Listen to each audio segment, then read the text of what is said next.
Again एक नया interesting question मैं आप लोगों के लिए लेके आया हूं और इस बार हम लोग डिस्कस करेंगे कि लीकेज और यूजफुल फ्लक्स में क्या डिफरेंस होता है, या कह सकते हैं कि ट्रांसफार्मर में मैग्नेटिक फ्लक्स के लीक हो जाने का क्या मतलब है। क्या वो कहीं चला जाता है फ्लक्स अगर ट्रांसफर, ये बहुत इंपॉर्टेंट टर्म है लीक होना या लीकेज फ्लक्स, क्योंकि ट्रांसफार्मर के ऑपरेशन में, ट्रांसफार्मर के फेजर डायग्राम में ये सब चीज बड़ा इंपॉर्टेंट रोल प्ले करेगी।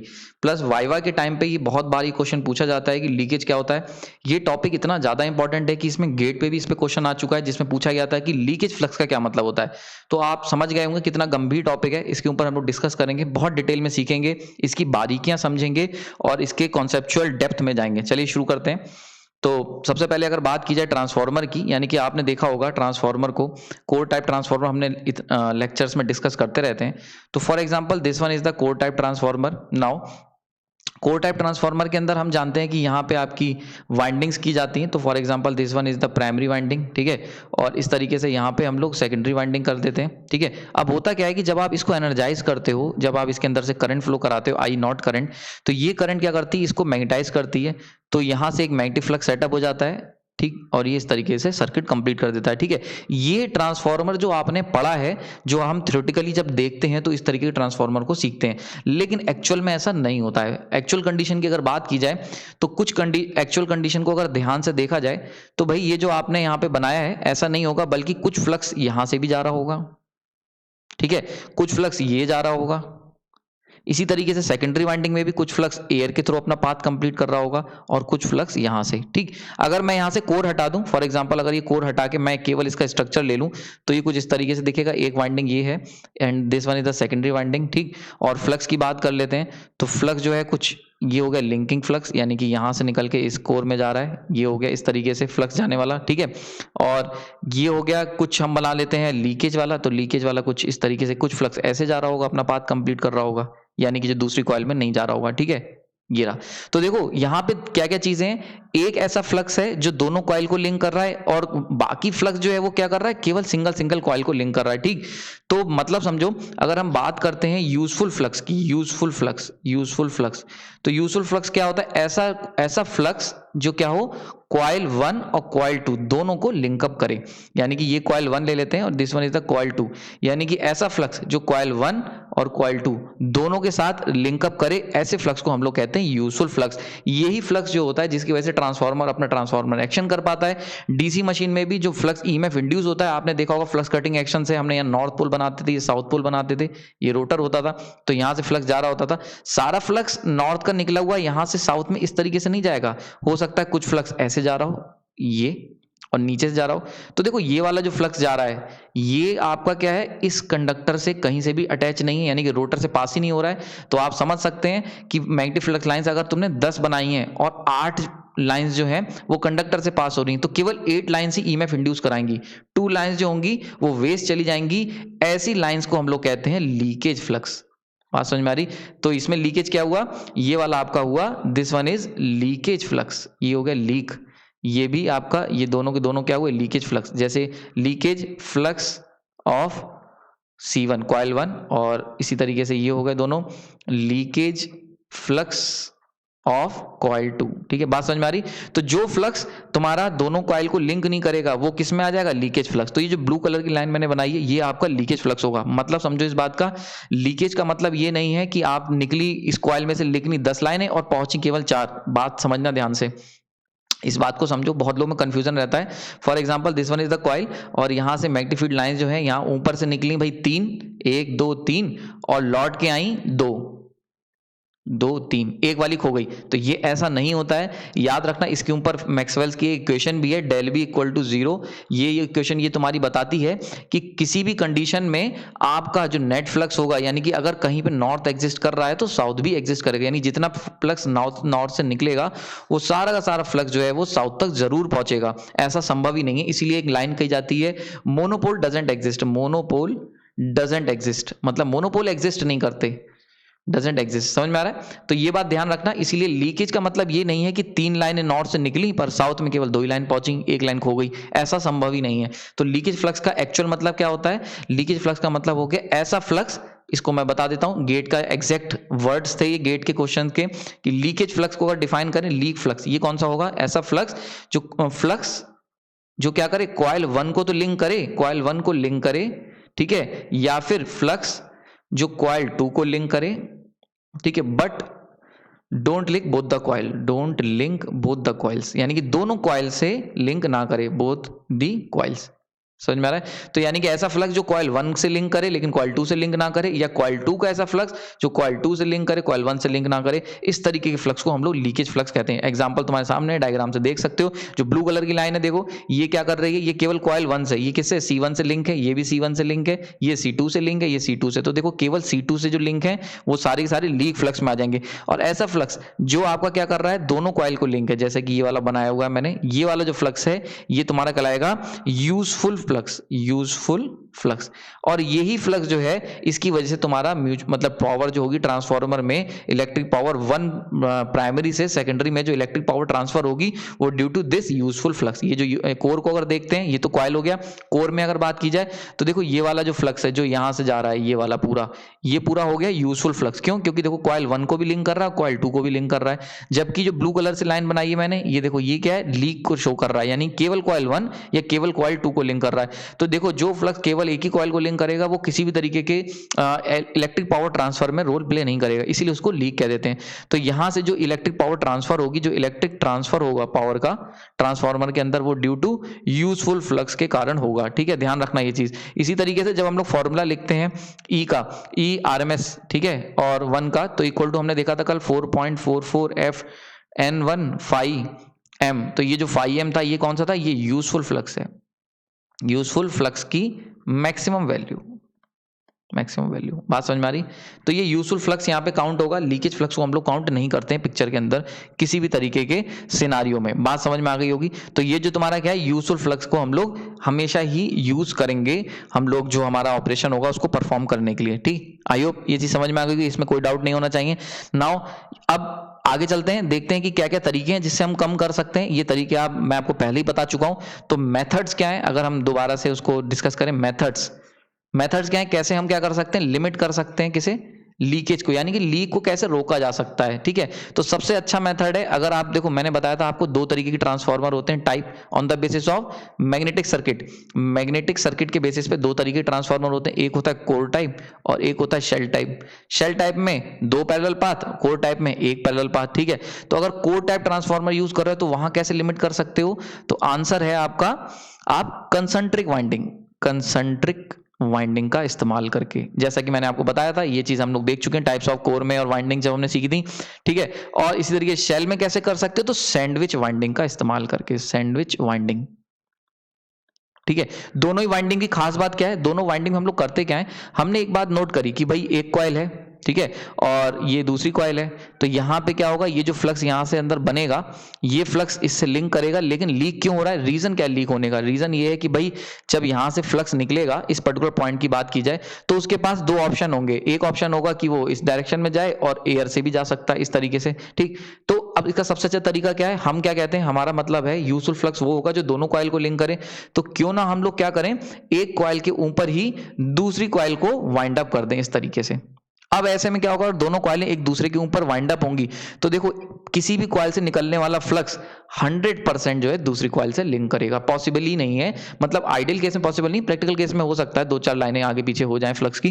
ठीक है, तो यानी कि अगर हम दोनों कॉइलों को एक के ऊपर एक कर देते हैं, तो ऑब्वियस ही चीज है, जो फ्लक्स इस कॉइल से निकलेगा, जैसे for example this one is the primary coil, ये प्राइमरी कॉइल है और इसके ऊपर मैंने क्या करा है, ये सेकेंडरी कॉइल कर दी है। ठीक है, तो अब ऑब्वियस ही चीज है कि जो भी फ्लक्स प्राइमरी से निकलेगा वो सेकेंडरी के साथ लिंक करेगा ही करेगा, क्योंकि एंटर उसी में करेगा।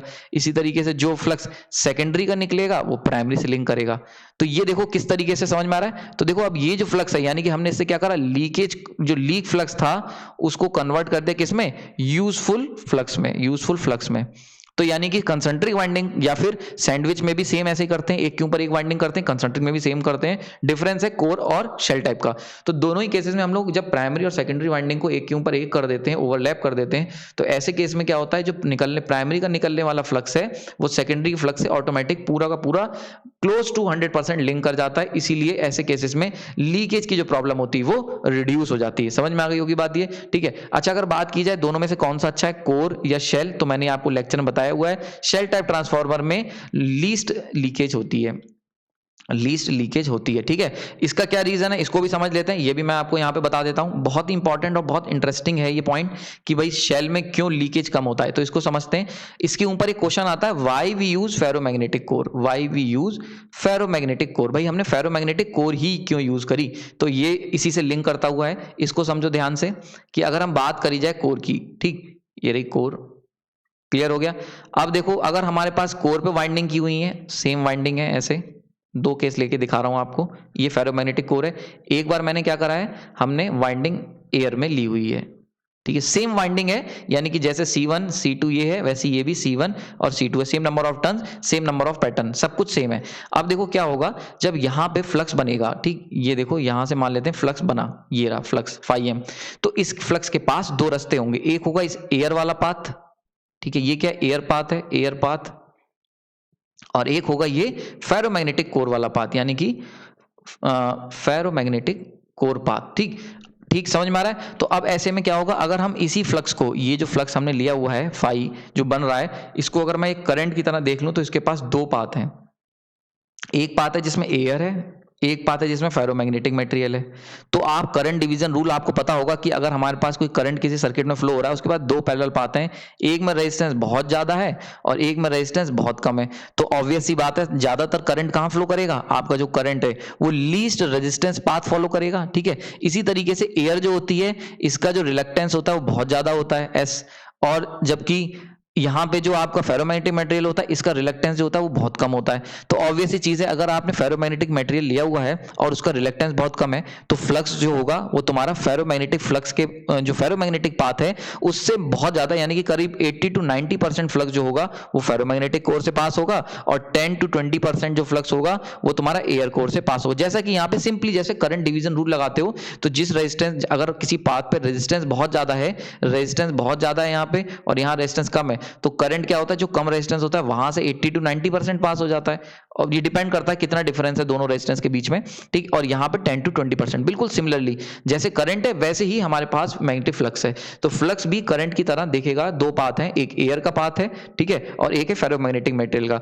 तो वो क्या करेगा, फ्लक्स फेरोमैग्नेटिक मटेरियल क्योंकि रिलक्टेंस कम होता है, तो इसीलिए वो ज्यादातर फ्लक्स जो होगा वो कोर के अंदर ही रहेगा और यूजफुल फ्लक्स में काउंट हो जाएगा। यूजफुल, फेरोमैग्नेटिक के अंदर का जो भी फ्लक्स है वो यूजफुल फ्लक्स है, एयर पाथ के अंदर जो भी जाएगा वो लीकेज फ्लक्स है। ठीक, तो ये डिफरेंस करने के लिए, ठीक है, तो बात समझ में आ रही। इसीलिए हम लोग ट्रांसफार्मर में एयर कोर ट्रांसफार्मर जल्दी यूज नहीं करते हैं, क्योंकि एयर कोर यूज करोगे तो भाई लीकेज बहुत ज्यादा होगा, ठीक है, लॉसेस बहुत ज्यादा होने लगेंगे, क्योंकि लीक बहुत ज्यादा हो जाएगा, फ्लक्स यूजफुल फ्लक्स कम मिलेगा। अब ये क्यों, इसको देख लेते हैं। अब अगर भैया हमने क्या करा, फेरोमैग्नेटिक कोर हटा दी और एयर कोर यूज कर ली, यानी कि इसके बीच में केवल एयर है, तो अब देखो यहां से निकलने वाला जो फ्लक्स है, यानी कि जो फाई बनेगा, उसके पास दो रास्ते हैं, एक रास्ता है कि भाई इस कॉइल से पास करे और दूसरा रास्ता एयर से पास करे। तो भैया देखो दोनों ही रास्ते में एयर है, जब दोनों ही रास्ते में एयर है तो ऑब्वियस सी चीज है, ये कोई बता सकता है, बहुत सिंपल सा, तो ऐसे में फ्लक्स जो होगा वो 5/2 और 5/2 में डिवाइड हो जाएगा, यानी कि 50% लगभग एयर में लीक हो जाएगा और 50% ही केवल यूजफुल में कन्वर्ट हो पाएगा। समझ में आ रहा है। तो अगर देखो आपने अगर एयर कोर ट्रांसफार्मर यूज करोगे और फेरोमैग्नेटिक मटेरियल नहीं लोगे तो लीकेज बहुत ज्यादा हो जाएगा, क्योंकि अब उसको भाई फ्लक्स के पास दिमाग तो है नहीं कि नहीं भैया मुझे इस कॉइल से दूसरे कॉइल पे जंप करना है, नहीं, उसके पास कोई ब्रेन तो है नहीं, ना उतना समझदार है, ना वो आपके इंस्ट्रक्शन को समझता है। फ्लक्स जो है उसके पास केवल एक ही लॉ है, उसे ये पता है कि जहां लीस्ट रेजिस्टेंस होगा वहां मैं रिलक्टेंस होगा वहां फ्लो करूंगा। लेकिन जब आपने एयर कोर ले ली, एयर कोर मतलब दोनों रेजिस्टेंस बराबर, बिल्कुल ऐसे ही जैसे करंट है वो जा रहा है और आपने क्या करा, इधर भी 10 ओम का रेजिस्टेंस है और इधर भी 10, तो आप जानते हो करंट क्या होगी, इक्वली डिवाइड होगी वैसे ही। तो ऐसे केस में फ्लक्स जो होगा वो एयर में बिखर जाएगा, तो कुछ तो यूज हो पाएगा और कुछ जो होगा लीकेज हो जाएगा। इसीलिए एयर कोर ट्रांसफार्मर में लीकेज बहुत ज्यादा होता है, लीकेज बहुत ज्यादा होता है, लीक बहुत ज्यादा होता है। समझ में आ गया। तो देखो एक तो हम तरीका ये देख लिया हमने कि आप क्या करो, फेरोमैग्नेटिक कोर का इस्तेमाल करो, जिससे कि फेरोमैग्नेटिक कोर या और अच्छी ऐसी कोर जिसकी परमिलिटी बहुत ज्यादा हो, मतलब बहुत ज्यादा सपोर्ट करे फ्लक्स को, रिलक्टेंस बहुत कम ऑफर करे, तो ऐसे केस में क्या होगा, मैक्सिमम फ्लक्स वहां से पास होगा। तो एक तरीका तुम ये कर सकते हो लीकेज को कम करने के लिए, कोर अच्छी इंप्रूव कर सकते हो। दूसरा काम आप क्या कर सकते हो, मैंने बताया कोर में कंसंट्रिक वाइंडिंग ले सकते हो और शेल में सैंडविच वाइंडिंग, यानी कि एक के ऊपर अल्टीमेटली एम क्या है, दोनों वाइंडिंग को एक के ऊपर एक ओवरलैप कर देना। ठीक है, तो बात समझ में आ गई होगी। ठीक, ये चीज क्लियर हो गई यहाँ पे।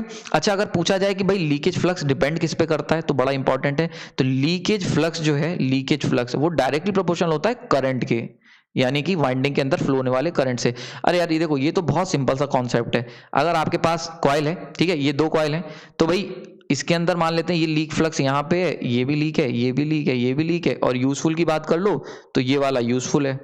ठीक, अब देखो क्या होगा, अगर इस कॉइल के अंदर फ्लो होने वाला करंट को तुम बढ़ाओगे तो करंट बढ़ाने से क्या होगा, आई को इंक्रीज करोगे, आई को, तो उससे क्या होगा, फ्लक्स इंक्रीज हो जाएगा, और फ्लक्स इंक्रीज करोगे तो दोनों चीजें इंक्रीज होंगी, फाई यूजफुल भी बढ़ेगा प्लस फाई लीक भी बढ़ जाएगा पहले के मुकाबले। तो देखो, क्योंकि ज्यादा फ्लक्स बनेगा तो ज्यादा लीक होगा, ज्यादा यूज भी होगा, देखो दोनों चीजें बढ़ेंगी, यूजफुल भी बढ़ेगा और लीकेज भी बढ़ेगा, पर लीकेज भी बढ़ेगा, ये एक मैटर इंपॉर्टेंट है, इसीलिए यहां लिखा है leakage flux directly proportional to current in the coil. ठीक है, ये करंट कौन सा है, करंट ऑफ कॉइलिंग, कॉइल का करंट, यानी कि अगर C2 का करंट तुम बढ़ा दोगे तो लीकेज फ्लक्स, यानी कि ये जो फ्लक्स है ये लाइनें बढ़ जाएंगी। ठीक है, तो ये इंक्रीज हो जाएगा। वैसे अगर करंट IC1 का करंट अगर बढ़ा दोगे तो लीकेज फ्लक्स जो है, यानी कि ये जो फाई लीकेज 1, ये भी इंक्रीज कर जाएगा। समझ में आ गया, तो ये चीज ध्यान रखना, तो करंट पे डायरेक्ट प्रोपोर्शनल होता है लीकेज फ्लक्स। ठीक, तो आई होप ये चीज समझ में आ गई होगी, इसमें कोई डाउट नहीं होना चाहिए, मैंने हर तरीके से हर एंगल से आपको समझा दिया। सबसे पहले इसमें मैंने आपको बताया कि भाई लीकेज फ्लक्स क्या होता है, हमने देखा कि जो फ्लक्स दो कॉइलों से लिंक ना करे, केवल एक ही कॉइल से लिंक करे, उसको लीक कहते हैं। मैंने ये भी बताया लीकेज का मतलब ये नहीं होता है कि एक जो कॉइल है उससे 3 फ्लक्स लाइन निकली और एंटर केवल 2 ही करी, ऐसा पॉसिबल नहीं है, ऐसा कोई भी दुनिया में ऐसा नहीं हो सकता। जितना फ्लक्स नॉर्थ से निकलेगा उतना साउथ में जरूर एंटर करेगा, क्योंकि हम लोग कहते हैं इसके लिए मोनोपोल डजंट एग्जिस्ट। मैक्सवेल्स का भी रूल कहता है कि एक बाउंड सरफेस से निकलने वाला फ्लक्स हमेशा जीरो होगा, क्योंकि जितना निकलेगा उतना एंटर कर जाएगा। फिर हमने लीकेज फ्लक्स को बता दिया, आपको डेफिनेशन बताई, फिर हमने बताया मेथड की क्या क्या कर सकते हो। तो 2 तरीके हैं, एक है कोर टाइप, एक अगर आप टाइप की बात करें वाइंडिंग की, तो एक तरीका तुम ये कर सकते हो, एक के ऊपर एक वाइंडिंग कर दो। मैंने दिखाया आपको कि अगर दोनों वाइंडिंग एक के ऊपर एक करोगे तो एक वाइंडिंग से निकलने वाला फ्लक्स उस वाइंडिंग में वापस तो एंटर करेगा ही करेगा, ये तो 100% चांस है। अगर उसी के ऊपर दूसरी वाइंडिंग की होगी तो ऑब्वियस ही चीज है, वो दूसरी वाइंडिंग के अंदर भी एंटर करेगा। क्लियर हो गया, तो एक तरीका तो ये हो गया। दूसरा तरीका मैंने आपको बताया कि भाई फेरोमैग्नेटिक कोर का इस्तेमाल करिए, यानी कि एक अच्छा कोर मटेरियल हो जो कि मैग्नेटिक, जिसकी परमिबिलिटी बहुत ज्यादा हो, बहुत अलाउ करे, इजीली अलाउ कर दे आपको फ्लक्स को एंटर करने के लिए। ठीक, तो ऐसे में क्या होगा, एयर से कम जाएगा, क्योंकि एयर का रिलक्टेंस बहुत ज्यादा है, तो लीकेज कम हो जाएगा। तीसरा मैंने आपको एक जो कॉन्सेप्ट बताया कि भाई लीकेज करंट डिपेंड किस पे करता है, तो हमने देखा लीकेज करंट जो होता है वो करंट इन द कॉइल पे डिपेंड करता है। ठीक, आई होप ये लेक्चर आपके लिए काफी हेल्पफुल होगा। अगर आपको अभी भी कोई डाउट है लीकेज फ्लक्स के लिए तो आप कमेंट सेक्शन बता सकते हैं। अगर ये लेक्चर आपके लिए यूजफुल हुआ या आपको डाउट इसने क्लियर करे तो भी आप मेंशन कर सकते हैं इसको कमेंट बॉक्स में। तब तक आपके लिए, तब आपने अपना कीमती समय दिया उसके लिए धन्यवाद।